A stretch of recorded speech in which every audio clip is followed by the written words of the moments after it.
Welcome back with a new math tutorial. In this video we are talking about comparing real numbers. But at the first we will just revise the set of numbers that we have. If we need to start with the first set of numbers, we will say that we have the natural number. The natural number are the number we use for counting. For example, if I ask you to count the number of chairs in your class, you just count from 1, 2, 3, 4, 5 and so on to the number that you are using in counting defined by the natural number. After that, we have a missing number which is 0. Once you add 0 to the natural number, now you will find that we have a new set defined by the whole numbers. So the smallest set that we have, which is the natural number. The natural number are 1, 2, 3, 4, 5 and so on. After that we have 0, so we can say that the whole numbers would be 0, 1, 2, 3, 4, 5 and so on. Now we have a new set which are negative. If you add the negative number to the whole numbers, now you will have a new set which is defined by the integer numbers. So the integer number are positive, negative and 0. It means all of the natural numbers are a part of the whole numbers, and the whole numbers are part of integer numbers. Now the missing is the fraction. So once we have here a number can be written in the form of a fraction, that will be defined by the rational number. Any number that you can write in the form of a fraction defined by a rational number. You can write the natural number, the whole number, the integer, as a fraction if you just make the denominator equals 1. So 4 over 1 is written in the form of a fraction.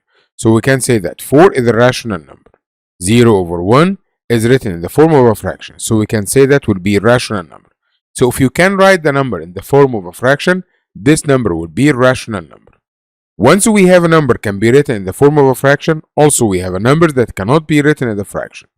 This number defined by the irrational number. For example, we can say one of the part of the irrational number which is pi. Pi is the number that we use to find the area of the circle and the circumference of a circle. Also, we can find the square root of non-squared number.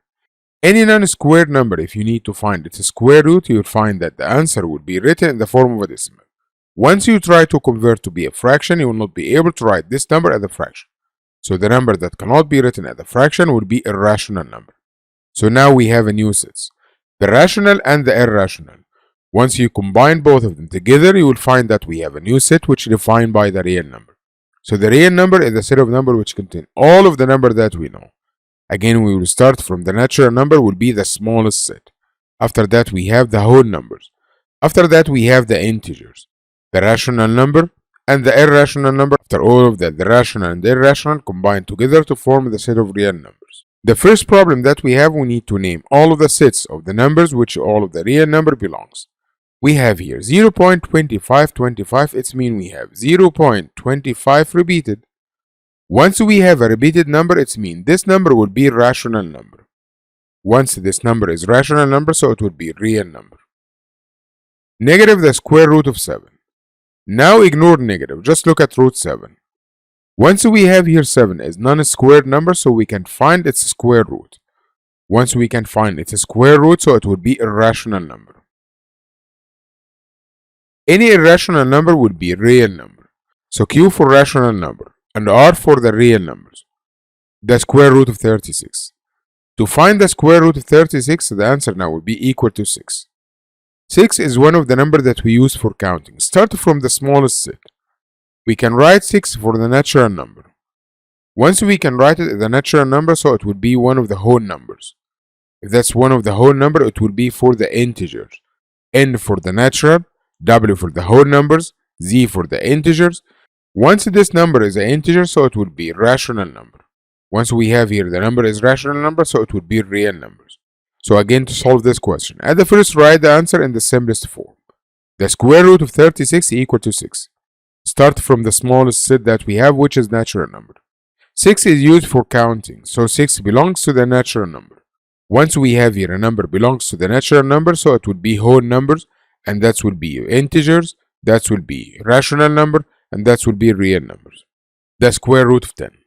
10 is non-squared number, so you can find its square root. Once we can find its square root, so it will be a rational number. If the number is irrational, so it will be a real number. Negative 2 and 2 over 5. That's represented as a mixed number. Once we have a mixed number, so we can write as a rational number. So this number will be a rational number and it will be a real number. Any number, if you start from the natural, if the number is natural, so it would be whole number, so it will be integer, so it would be rational, so it will be real number. We start from the smallest to the greatest. The square root of 100 will be equals to 10. 10 is the number that we can use for counting, so 10 belongs to the natural number. And that will be belongs to the whole number, and also to the integer number. And that we can write as a fraction, so it will be rational number. And that will be real number. We need to list all of the sets that the number belongs to. 0.050505, it means we have 0.05 and repeated.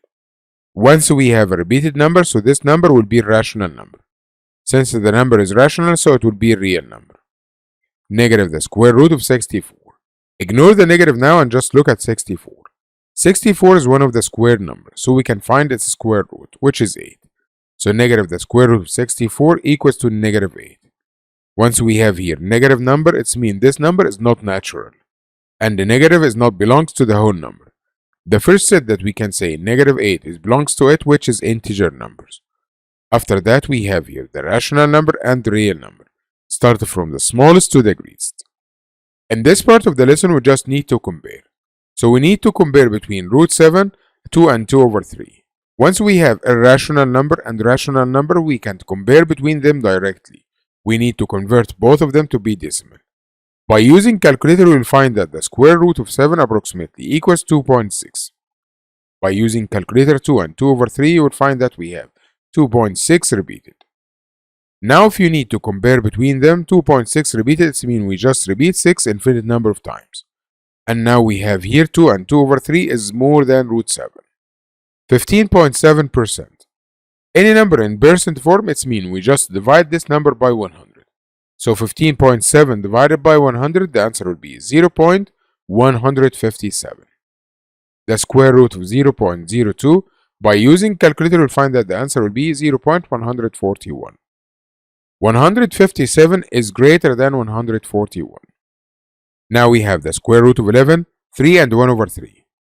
By using calculator, because we have a rational and rational number, then the answer now will be approximately equals 3.3. 3 and 1 over 3, by using calculator, you will find that the answer will be equal to 3.3 repeated. 3.3 repeated is greater than 3.3. The square root of 17.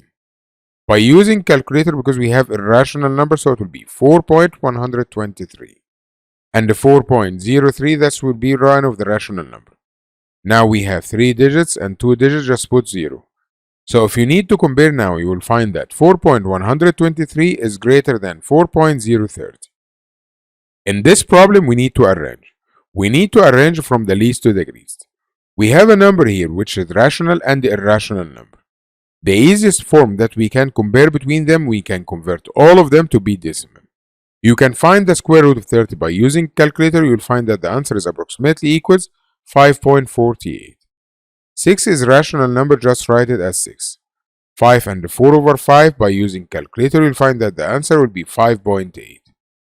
5.36 repeated, it will be a rational number, just write it 5.36 repeated. Now we have 5.48, 5.8, 5.36 repeated.